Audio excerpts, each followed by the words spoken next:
Francis reminds the faithful that true happiness is not found in success, fame, or popularity. Instead, God gives glory to those who are loving and forgiving to others. È venuta l'ora che il Figlio dell'uomo sia glorificato.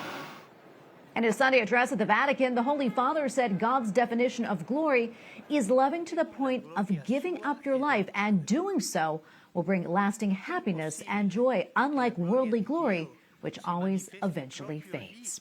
Well, a big day for the Holy Father tomorrow. His first autobiography will be published in Europe and the United States. Life, My Story Through History is the title of the autobiography that Pope Francis wrote with an Italian Vatican journalist. The book touches on several topics, including the Holy Father's health and whether he would ever consider resigning.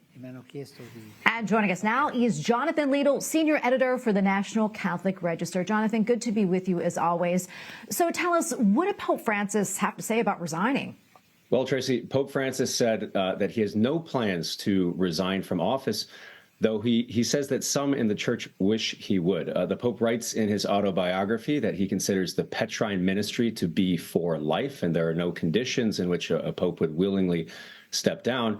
He says that over the years, especially when he's been hospitalized, he believes that some in the church have hoped that he'd make a resignation announcement. But the Pope says, quote, "There is no such risk. Thanks to the Lord, I enjoy good health, and God willing, there are many projects still to realize." Now, that being said, the Pope said that if there was the case of serious physical impairment, he might resign from office. But if he did so, it would look a little different than it did when Pope Benedict XVI resigned. Rather than be Pope Emeritus and reside in the Vatican, Pope Francis would be wished to known as the Emeritus Bishop of Rome and would prefer to live at St. Mary Major Basilica, hearing confessions and making pastoral visits. Oh, Jonathan, what about Fiducia Supplicans? What did Pope Francis say about that?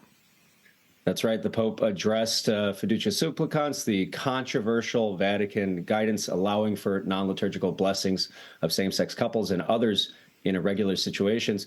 The Pope defended this controversial document. He said that it's all about letting people know and confirming that God loves everyone, especially sinners. The Pope also acknowledged the significant pushback that's come against this document from individual bishops, episcopal conferences, and even the bishops of Africa collectively. The Pope said he doesn't believe that Fiducia Supplicans is the antechamber of a schism, because the doctrine of the church is not called into question, he said. So while affirming that marriage between people of the same sex is not a possibility, the Pope did reiterate his support for civil unions. And he said, quote, "It is right that these people who live the gift of love can have legal coverage like everyone else." So those were his comments on that topic. And Jonathan, I know the Holy Father also weighed in on other hot-button issues. What can you tell us about that? Pope Francis, as he always does, reiterated his strong criticisms of abortion. He called abortion a criminal act akin to hiring a hitman, a phrase we've heard him use a number of times. He also had some harsh criticism of surrogacy, which he said is inhuman and threatens the dignity of men and women and treats children as commodities. An interesting nugget from Pope Francis, we of course know that the issue of stewardship of creation is important to him. He authored Laudato Si, the encyclical on that. But he said time is running out to save the planet, but he encouraged young activists not to resort to violence and also not to deface works of art, which has become a common tactic in that activist strategy. And Jonathan, before I let you go, I know that Pope Francis also looks back over his formative years. Any interesting details there?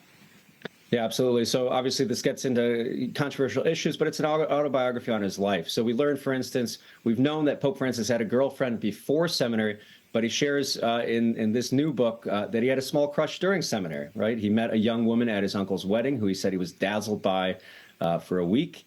But luckily, thoughts of her passed, and he dedicated body and soul to his vocation.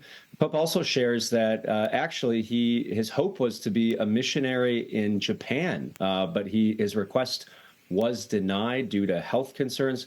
And the Pope says, he quips kind of jokingly, that things would have potentially looked very different for him and the church if he had been sent to Japan as he hoped.